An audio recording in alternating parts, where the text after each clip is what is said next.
आज हम लोग पार्ट 8 में case based communication skill and skill management देखेंगे। तो चलिए पहला क्वेश्चन देखते हैं इसमें। Two friends discussing about homework is an example of. अगर दो फ्रेंड आपस में बात कर रहे हैं अपने होमवर्क के बारे में, तो वो किस चीज का एग्जांपल है? इसमें पहला ऑप्शन दिया पब्लिक कम्युनिकेशन, क्या वो पब्लिक कम्युनिकेशन है? दूसरा रिटेन कम्युनिकेशन, क्या रिटेन कम्युनिकेशन है? तीसरा, क्या इंटरपर्सनल कम्युनिकेशन है? चौथा स्मॉल ग्रुप कम्युनिकेशन। अब यहाँ जो देखने वाली बात है, पब्लिक मतलब क्या, आप लोगों के बीच में बात कर रहे हैं। यहाँ सेकंड क्वेश्चन है आपका रिटेन कम्युनिकेशन, लिख के बात कर रहे हैं। तीसरा दिया हुआ है इंटरपर्सनल कम्युनिकेशन, एक दूसरे से आपस में बातचीत कर रहे हैं। ठीक है, इससे जो मेरा करेक्ट आंसर है वो होगा आपका सी, इंटरपर्सनल कम्युनिकेशन। अब आते हैं क्वेश्चन नंबर 2 में। X Y Z is writing an email to his boss for leave. यानी कोई एक्स वाई जेड नाम का लड़का है, लड़की है, ठीक है, वो क्या करता है कि अपने बॉस को लेटर लिखता है छुट्टी के लिए। ठीक है, this mode of communication is an example of, यानी ये जो कम्युनिकेशन का मोड है ये किस एग्जांपल में आता है? ठीक है, इससे पहला दिया हुआ पब्लिक कम्युनिकेशन, क्या पब्लिक कम्युनिकेशन के मोड में आता है? दूसरा था रिटेन कम्युनिकेशन, यानी ये लिख के, जो भी ईमेल दिया वो लिख के करेगा। इसलिए इसका जो करेक्ट आंसर होगा वो रिटेन कम्युनिकेशन होना, कि स्मॉल ग्रुप कम्युनिकेशन, ना इंटरपर्सनल कम्युनिकेशन। ठीक है, अब आते हैं क्वेश्चन नंबर 3 पे। Social media chats comma reports comma SMS is an example of. यानी सोशल मीडिया जो भी आप चैट करते हैं, कुछ रिपोर्ट पढ़ते हैं, कुछ एसएमएस भेजते हैं, तो कि वो रिटन लिख के ही तो भेजते हैं। इसमें इसमें जो करेक्ट आंसर होगा आपका रिटन, रिटन कम्युनिकेशन। ठीक है, आते हैं क्वेश्चन नंबर 4 पे कि communication in which more than two people are involve. यानी कम्युनिकेशन वो कौन सा कम्युनिकेशन है जिसमें दो लोग इन्वॉल्व होते हैं, and each participants can interact with each other is an example of. यानी कि हर पार्टिसिपेट एक दूसरे से इंटरेक्ट होता है, वो कौन सा कम्युनिकेशन कहलाता है, या फिर किसका एग्जांपल कहलाता है?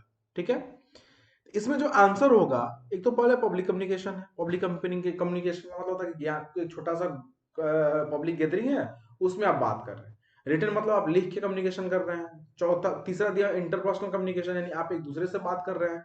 यहाँ दिया स्मॉल ग्रुप कम्युनिकेशन, यानी जब भी आप ग्रुप में बात करते हैं तो क्या होता है, हर किसी के चांस हर किसी से आता है। यानी कि अगर ए बी सी 3 लोग हैं, तो ए बी से ही बात करेगा, ए सी से भी बात करेगा, वैसे ही बी जो है ए से ही बात करेगा, बी जो है सी से ही बात करेगा। इसलिए करेक्ट आंसर होगा आपका स्मॉल ग्रुप कम्युनिकेशन। ठीक है, अब आते हैं हम लोग क्वेश्चन नंबर 5 पे। ठीक है, क्वेश्चन नंबर 5 पे हम लोग आते हैं। Dash takes place when one individual addresses a large gathering. यानी क्या चीज है जो उस जगह पे बिलोंग करता है, एक इंडिविजुअल जो है, मतलब एक सभा को संबोधित करता है। ठीक है, इंडिविजुअल एड्रेस और लार्ज गैदरिंग, यानी कि एक सभा को संबोधित करता है, वो किस तरह कम्युनिकेशन कहलाता है? ठीक है, तो उसको हम लोग सिंपल सा पब्लिक कम्युनिकेशन बोल देंगे, क्योंकि वो बहुत सारे लोगों के बीच में कम्युनिकेट कर रहा है। इससे जो लोग होता है, नेता लोग होते हैं, भाषण देते हैं, तो पब्लिक गैदरिंग उसको बोलते हैं हम लोग, कि पब्लिक गैदरिंग है वहां पे। इसलिए यहाँ जो जो एग्जाम्पल होगा होगा पब्लिक कम्युनिकेशन का। ठीक है, अब आते हैं हम लोग क्वेश्चन नंबर 6 पे कि X Y Z is doing sorry X Y Z is going to speak in morning assembly in her school. यानी कोई एक्स वाई जेड लड़का या लड़की है जो अपने स्कूल के मॉर्निंग सेशन में, मॉर्निंग असेंबली में कुछ बोलना चाहता है या फिर बोला जाता है। ठीक है, which of the following points she should या फिर he should focus during her speech. यानी कि वो कौन सी पॉइंट है जो अपने ड्यूरिंग मॉर्निंग असेंबली स्पीच, उसमें वो उसको फोकस करना है, कौन से पॉइंट पे उसको ध्यान रखना है। ठीक है, इसमें पहला ऑप्शन दिया हुआ है C should not repeat the same sentences. यानी वो जो है सेम सेंटेंस, यानी एक लाइन को दोबारा रिपीट ना करे। ठीक है, maintain eye contact, stand straight and be attentive. यानी आई कांटेक्ट को मेंटेन रखे, अपनी बॉडी पोस्चर को सीधा रखे, और हमेशा एक्टिव रखे। अटेंटिव मतलब आप एक्टिव रहिए हमेशा। ठीक है, तो ये भी मेरा करेक्ट आंसर है, ये भी मेरा करेक्ट आंसर है भाई। उसका जो स्टांस है वो, मतलब वो जो सेंटेंस है वो बार बार रिपीट ना करें। तीसरा दिया हुआ है सी शुड बी कॉन्फिडेंट, यानी कि वो बहुत कॉन्फिडेंट होना चाहिए। ठीक है, ये तो इसमें लगता है मुझे चारों आंसर मेरा सही है, इसलिए जो इसका करेक्ट आंसर होगा ऑल ऑफ द अबव। ठीक है, अब आते हैं question number 7। Which of the following is an example of oral communication. अब आप लोगों ने इंग्लिश में कम्युनिकेशन के बारे में पढ़ा होगा, आपको मालूम होगा कि ओरल कम्युनिकेशन क्या है, वर्बल कम्युनिकेशन क्या है, नॉन वर्बल कम्युनिकेशन क्या है। अगर नहीं मालूम है एक बार आप पढ़ लीजिएगा, वही ओरल कम्युनिकेशन इसमें भी हम लोग को पढ़ना है, ठीक है। तो क्वेश्चन नंबर 7 हम लोग देखें, विच of the following is an example of oral communication. यानी ओरल मतलब होता है बोल के, ठीक है। तो न्यूज़पेपर बोल के नहीं होता है, लेटर भी, लेटर मतलब लिखते हैं हम लोग। इसमें एक है फोन कॉल, तो इसमें जो फोन कॉल है वो मेरा ओरल कम्युनिकेशन कहलाएगा, ठीक है। ईमेल तो आप ईमेल रिटर्न करते हैं, ठीक है। अब आते हैं क्वेश्चन नंबर 8 पे, कि what are the types of word which should use for verbal communication. यानी कितने टाइप के वर्ड का इस्तेमाल किया था, यानी किस टाइप के वर्ड का इस्तेमाल किया था वर्बल कम्युनिकेशन, किस टाइप के वर्ड का। Acronyms, simple, jargons, technical. Simple हम लोग इस्तेमाल करते हैं, सिंपल जो बोलचाल की भाषा में हम लोग बात करते हैं, वर्बल कम्युनिकेशन करते हैं, सिंपल बोलचाल की भाषा में हम लोग करते हैं। इसलिए इसमें जो करेक्ट आंसर होगा सिंपल, सिंपल होगा, ठीक है। टाइम लगे तो मैं आप लोगों को जॉर्गन के बारे में बताता हूँ। ये जॉर्गन बहुत इंपॉर्टेंट टॉपिक है, मतलब बहुत इंटरेस्टिंग टॉपिक है, ठीक है। इंपॉर्टेंट तो है बट इंटरेस्टिंग टॉपिक है, ठीक है। एक्रोनिम्स के बारे में आपको पता ही होगा, और टेक्निकल तो जो हम लोग कंप्यूटर की भाषा में बोलते हैं वो टेक्निकल कहलाता है, ठीक है। अब आते क्वेश्चन नंबर 9 पे, why do we use emails. यानी हम क्यों ईमेल का इस्तेमाल करते हैं, ठीक है। हम ईमेल का इस्तेमाल क्यों करते हैं। पहला दिया हुआ है, to communicate with many people at the same time. क्या हम मोर देन एक पीपल को एक टाइम पे बात कर सकते हैं? नहीं यार, ईमेल के थ्रू ऐसा नहीं कर सकते हैं, ठीक है। वन टाइम वन रिकॉर्ड जाता है, ठीक है, या फिर रिकॉर्ड आप वन बाय वन सेंड करते हैं, ठीक है। To keep a record of communication, क्या आप उसको अपने बातचीत के लिए रिकॉर्ड करते हैं। To share documents and files, to talk to each other in real time. यानी ईमेल्स के थ्रू तो हम सिर्फ डॉक्यूमेंट और फाइल्स को ही सेंड करते हैं, इसलिए इसमें करेक्ट आंसर होगा to share documents and files. अब आते हम लोग क्वेश्चन नंबर 10 पे, dash is the exchange of information और messages without using an spoken और written word. Dash is the exchange of information, यानी कि कोई ऐसा कम्युनिकेशन माध्यम है जो आप इंफॉर्मेशन को एक्सचेंज करते हैं और मैसेज करते हैं विदाउट यूजिंग एनी स्पोकन और रिटन वर्ड, यानी बिना किसी लिखे और बोले शब्द का इस्तेमाल करके, ठीक है। क्वेश्चन नंबर 10 में जो इसका आंसर होगा वो non verbal communication. Non verbal communication एक ऐसा कम्युनिकेशन जिसमें आप ना बोल लेंगे और ना लिखेंगे, आप इशारे में ही बात कर लेते हैं, ठीक है। इसमें वर्बल कम्युनिकेशन है, written communication, none of the above है, ठीक है।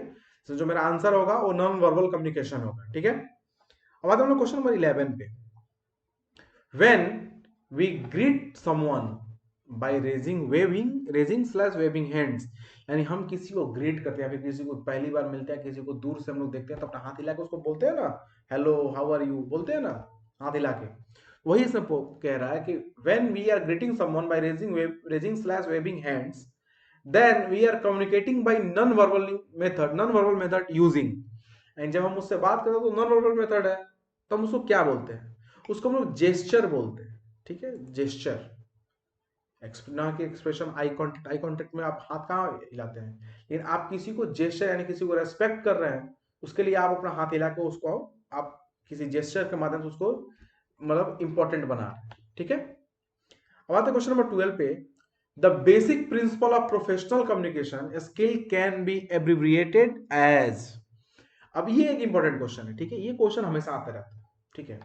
इसको आप लोग एक बार देखिए जरूर। और 7CS के बारे में इतना टाइम तो नहीं मैं आपको बता सकूं। ये 7CS जो है 7CS कम्युनिकेशन प्रोसेस है, इसको एक बार आप लोग इंटरनेट पे चेक कर लीजिएगा 7CS के बारे में, व्हाट इज 7CS, ठीक है। मतलब 7CS इन कम्युनिकेशन, तो आपको मिल जाएगा 7CS क्या होता है, ठीक है। तो कहीं हो सके तो वीडियो के अंदर मैं आपको दिखा भी दूंगा 7CS का मतलब क्या होता है इंटरनेट पे, ओके। इसमें जो इसका करेक्ट आंसर होगा आपका 7CS होगा, बी नंबर, ठीक है। 12 का बी नंबर। अब आते हैं हम लोग क्वेश्चन नंबर 13 पे, having conscious knowledge of your own self, capabilities, feeling and one's own character is called as। यानी हैविंग कॉन्शियस मतलब आप थोड़ा सा नर्वस होते हैं, knowledge of your own self यानी अपने आप के बारे में जानकर, अपने कैपेबिलिटी के बारे में जानकर, feeling and one's own character is called, यानी जब आप अपने बारे में जान जाते हैं उसको हम लोग क्या बोलते हैं, ठीक है। क्वेश्चन नंबर 13 का जो आंसर होगा वो आपका सेल्फ अवेयरनेस, यानी हम अपने आप को अपने आप से अवेयर करा रहे हैं कि हमारे अंदर क्या कमियां हैं, क्या अच्छाइयां हैं, ठीक है। बात हम क्वेश्चन नंबर 14 पे, importance of the ability to work independently is और आर। इंपॉर्टेंस मतलब महत्वपूर्ण, of the ability of work यानी आपकी जो कार्य करने की क्षमता है, इंडिपेंडेंटली यानी कि आप अपने स्वतंत्रता से जो काम करने की क्षमता है उसको आप कैसे क्या कहते हैं, आप कैसे देखते हैं उसको आप, ठीक है। दिया ensure greater learning, ensure greater learning.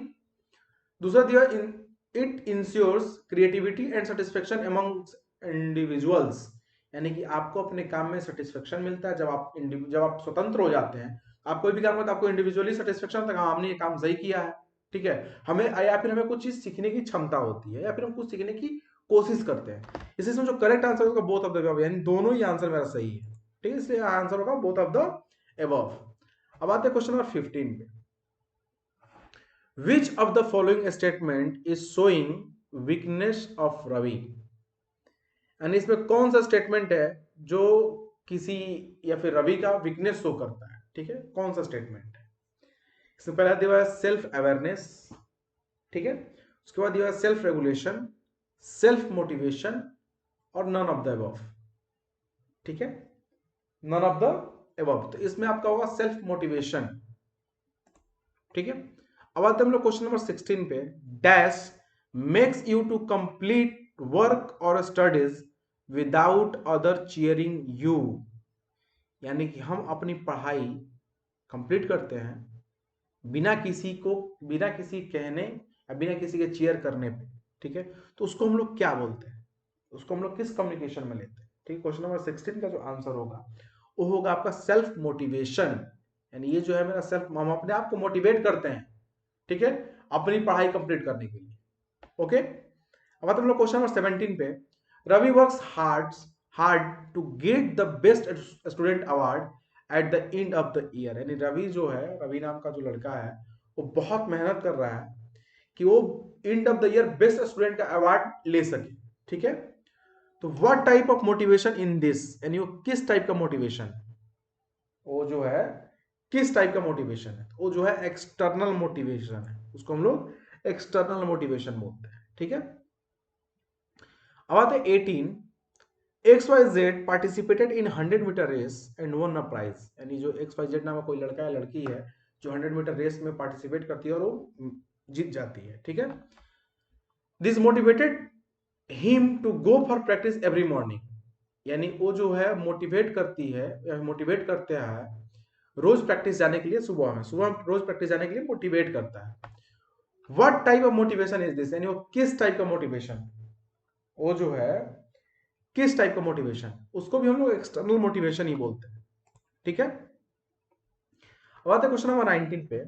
रेखा कोई लड़की है, ठीक है, gets up to 5 AM and goes for her dance classes, यानी गेट अप यानी वो उठती है, रेखा जो है 5 बजे उठती है और अपने डांस क्लास में चली जाती है। Then she comes home and finishes her homework, यानी वो घर आती है और अपना होमवर्क पूरा करती है बिफोर गोइंग टू स्कूल, यानी स्कूल जाने से पहले। This is an example of, यानी किसका एग्जाम्पल है, क्वेश्चन नंबर 19।